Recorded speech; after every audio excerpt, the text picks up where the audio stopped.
هلا وهلا حبايب قلبي، شلونكم؟ اخباركم؟ ان شاء الله بخير. اليوم شوفوا رجعت لكم شلون دولمة تخبل على طريقة ماما. تعالوا وياي نسويها بهاي الشكل اللي يشهي واللي يلمع ولاجعة وحامضة شوي وطيبة تخبل.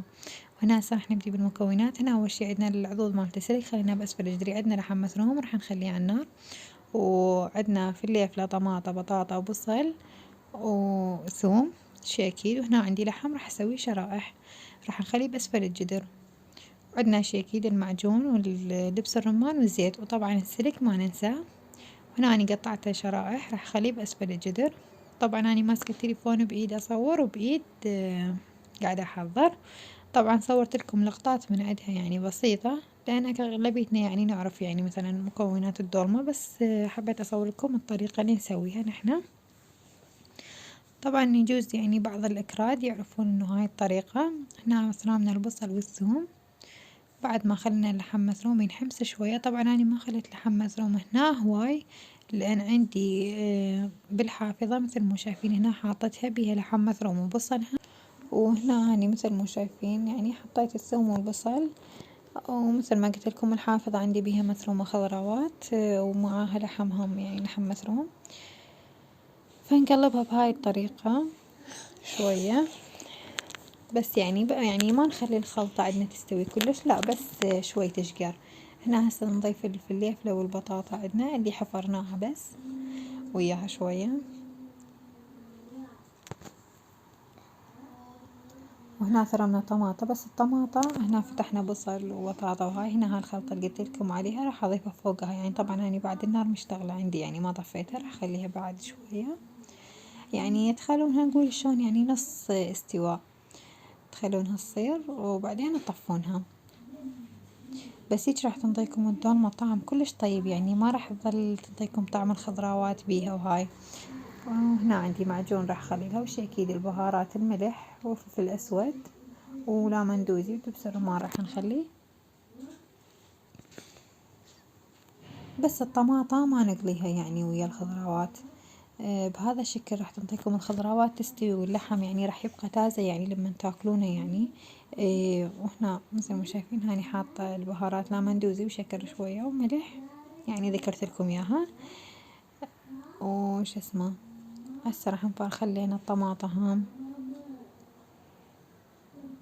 وطبعا الحشو هاي راح نقلبها شوية ونحولها شو اسمه فوق التمن اللي غسلناه وخليناه. طبعا حسب انتو الكمية اللي تعجبكم تسوون.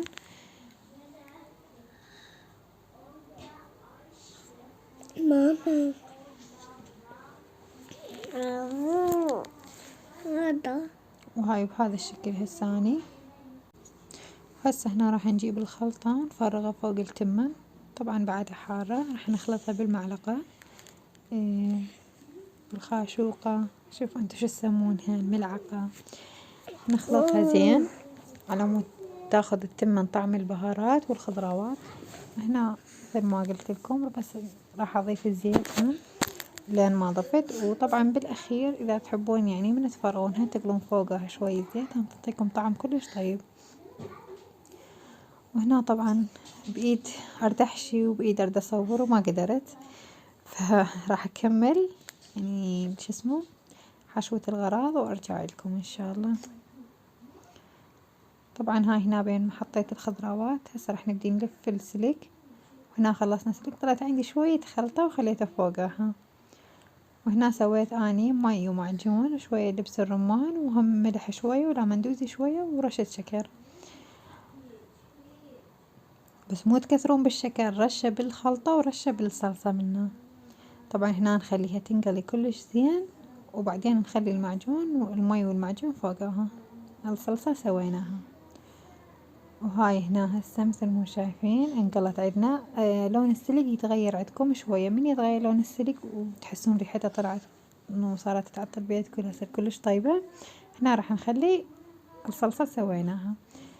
واذا تحبونها انتو يعني تكون بعدها ماوية تحطون مي ازيد. طبعا انا اكتفي بهذا المي. وهسه هنا هذا شكلها النهائي تخبل طعمها يجنن، ما اوصف لكم الطعم، جربوها بهاي الطريقة وادعولي. واو شكلها يشهي كلش. هيج سويتها وحدة وحدة دولمة وذايبة بنفس الوقت وطعمها يخبل. جربوها ولا تنسون.